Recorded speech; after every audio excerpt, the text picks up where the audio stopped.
He's a billionaire. She's a cleaning lady he's never really seen. But what he discovered while stalking her after work changed his life.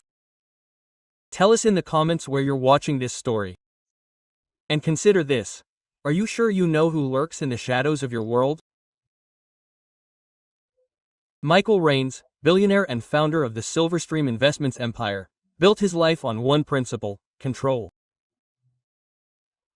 His mansion in Windhill Hayes, surrounded by high walls and wrought iron gates, was the embodiment of this principle. Every detail, from the marble floors to the crystal chandeliers, was under his control. His business, his investments, his schedule, all were subject to strict order. But when food began disappearing from the kitchen, first, unnoticed, a bag of rice, a couple of cans of tuna, a few apples, a familiar feeling stirred within him. Not anger, not suspicion, but the instinct that had made him one of the richest men in the world. The need to know, to understand, to eliminate.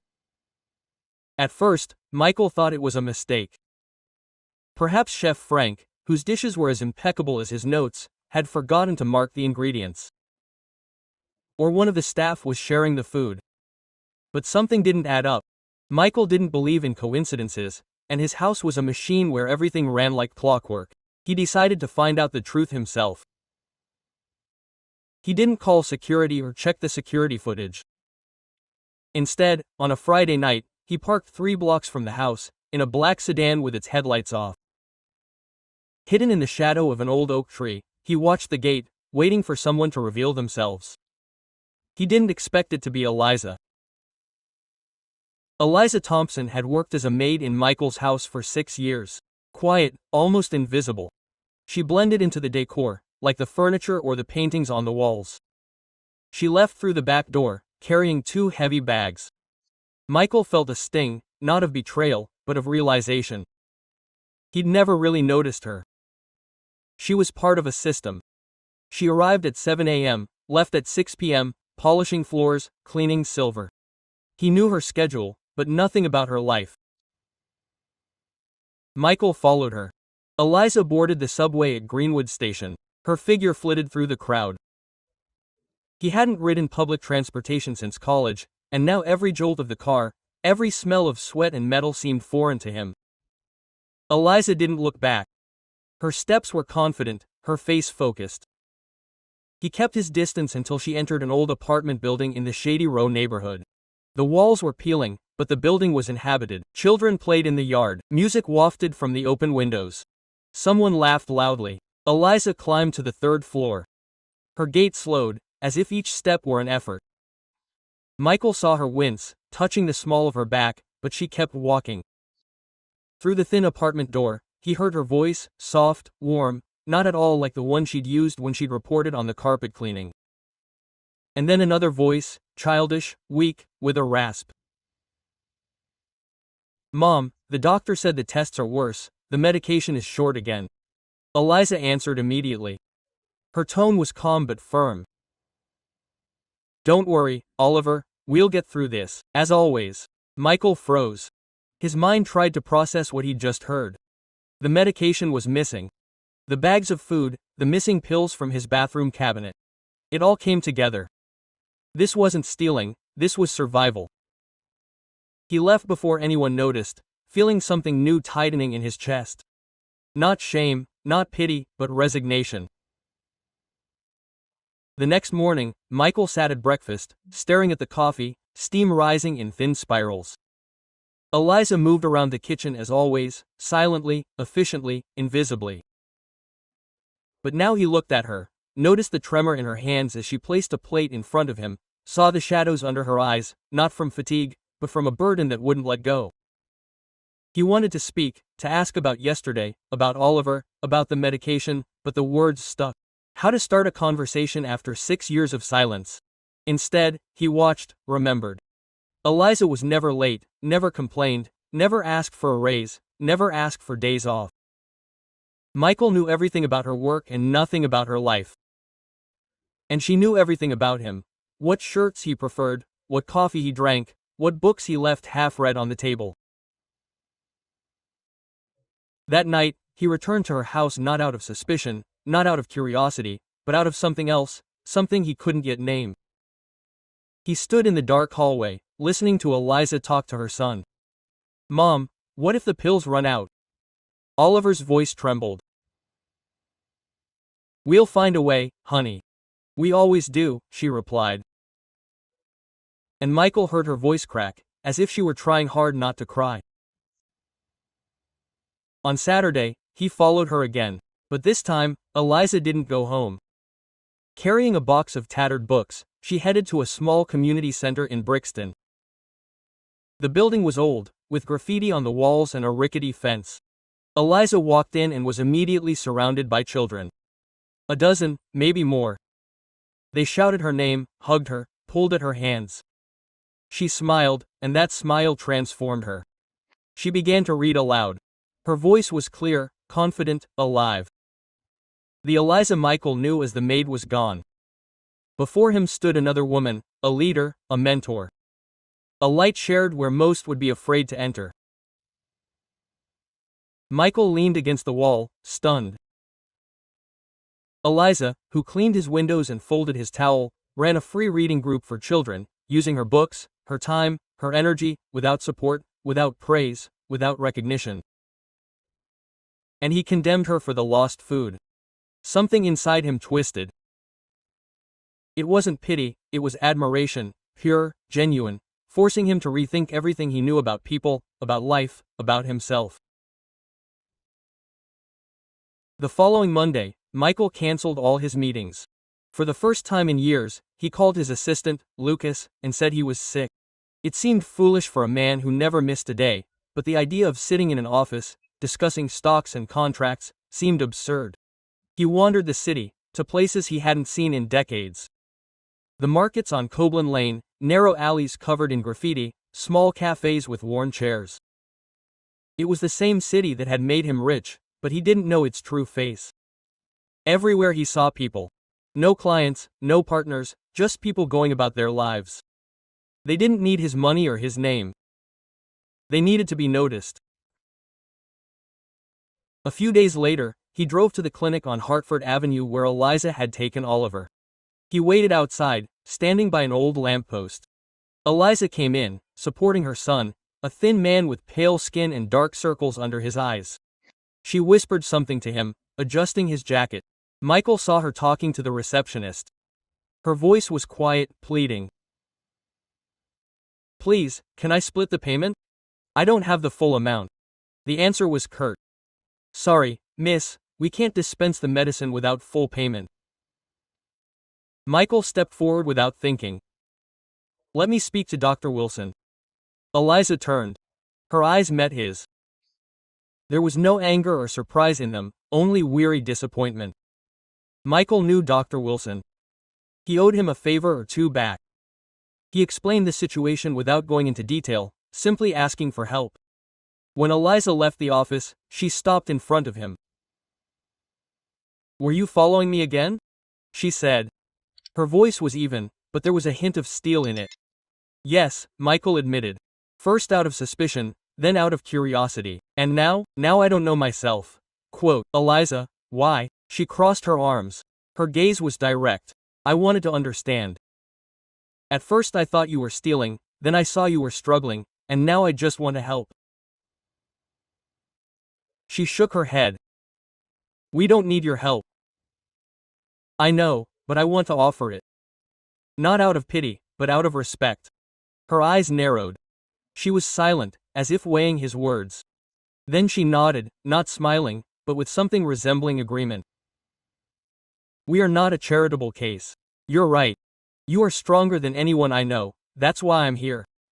She looked into his eyes, and in that moment Michael saw her, not a maid, not a shadow in his house, but a woman whose life was full of struggle, pride, and quiet strength. It changed him. He returned home and stood in the hall, looking at the shelves of awards, photographs, trophies. For the first time, they seemed empty. None of it could compare to what Eliza did every day, bearing her burden in silence. The following Saturday, Michael returned to the center in Brixton. This time he brought books, boxes of new editions, brightly colored covers, books about space, animals, adventures. He didn't warn Eliza, simply walked into the hall and placed the boxes by the door. The children noticed him first. Their eyes lit up. They rushed to the books, laughing and turning the pages. Eliza looked at him. Her face trembled not with fear, but with uncertainty. "I thought they'd like it," Michael said, picking up the box. She didn't answer, but stepped back, letting the children rummage through the books. Later, when they stood apart, she said quietly, "They love you, especially Oliver." "He's special," Michael smiled. "He wants to be a doctor." Yes, he says, "he'll find a cure not just for himself, but for everyone." Smart. Her voice softened, and Michael saw something new in her eyes. Not protectiveness, but warmth. "You raised an incredible son, Eliza. I'm just a mother." She shrugged, but her gaze softened. "I do what I have to." "Not all mothers are like that. You fight." Quietly, but fiercely. She turned away, hiding her emotions, and they watched in silence as the children read, laughed, argued. In that moment, Michael knew he wanted to be a part of this. Not for the fame, not for the name, but for the meaning. Saturdays became a ritual. Michael canceled meetings, skipped dinners with investors, ignored calls.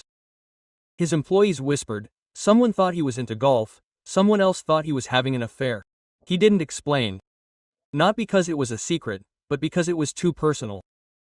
He and Eliza spoke little, but every conversation was real.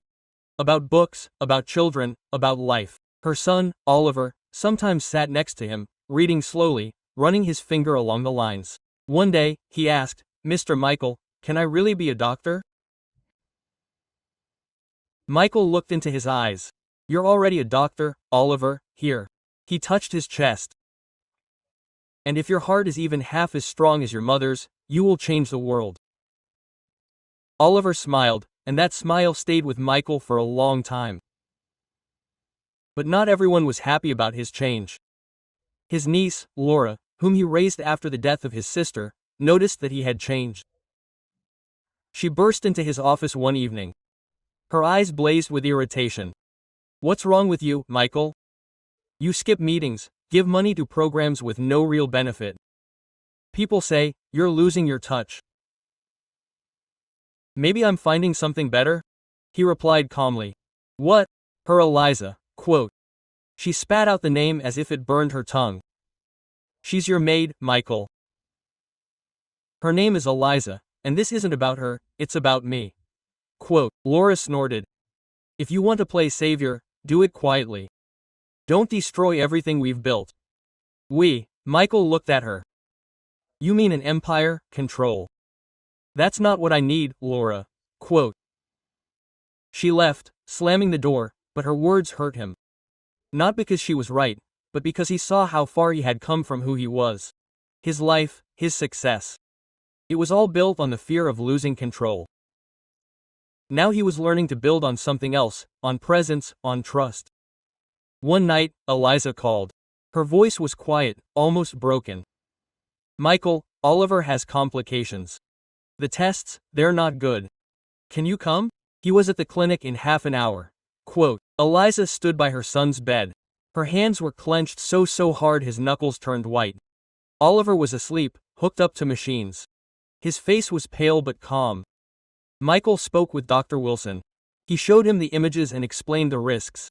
Surgery was possible, but expensive, complicated, and with no guaranteed outcome. "Do whatever it takes," Michael said. "Money is not a problem." Eliza, having found out, came to him that same evening. "I asked you not to interfere." "I know." "Then why?" "Because I care, Eliza, because I can't stand aside." She looked at him, her eyes full of questions. "What do you want in return?" "Nothing. No one does so much for nothing." "I do." She was silent, then nodded. "Tell me, who are you, Michael?" True, and he told about his childhood without parents, about his sister who died too early. About Laura. About the emptiness that money could not fill. About how he watched her and saw not a thief, but a fighter.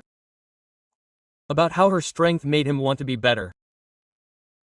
She listened without interrupting, and when he finished, there were tears in her eyes, but she did not let him fall.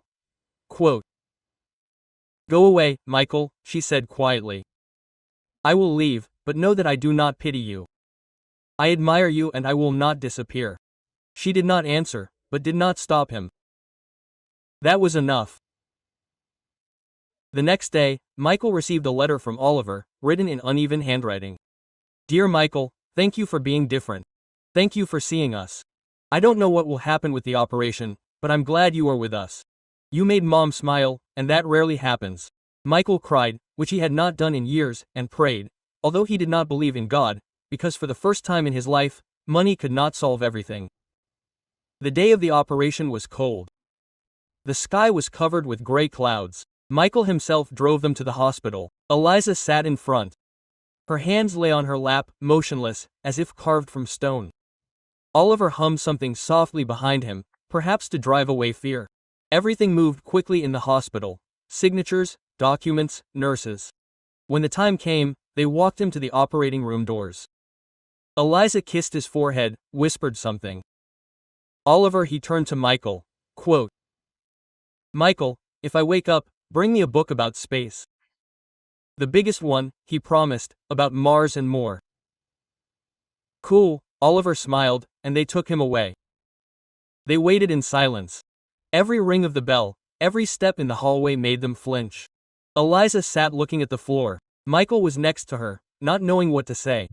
A few hours later, she leaned slightly against him, and he felt how her fear became his. When the surgeon came out and said, "He's stable," the operation was a success, Eliza exhaled as if for the first time that day. Her hand found his and she squeezed it. When they were allowed to see Olvera, he looked small among the tubes and monitors, but his chest was rising and falling steadily. The nurse said he was responding to voices and moving his fingers. The road to recovery was long, but possible. Eliza fell asleep on the hospital couch, and Michael went out to call Laura. She didn't answer, and he left a voicemail. "I'm not who I was anymore. I've changed, Laura. Not out of pity, not out of guilt, but because I've learned to be there. If this seems stupid to you, so be it, but it's my truth." The next day, people came to the hospital, neighbors, parents of children from the study group, even strangers. They brought flowers, books, notes.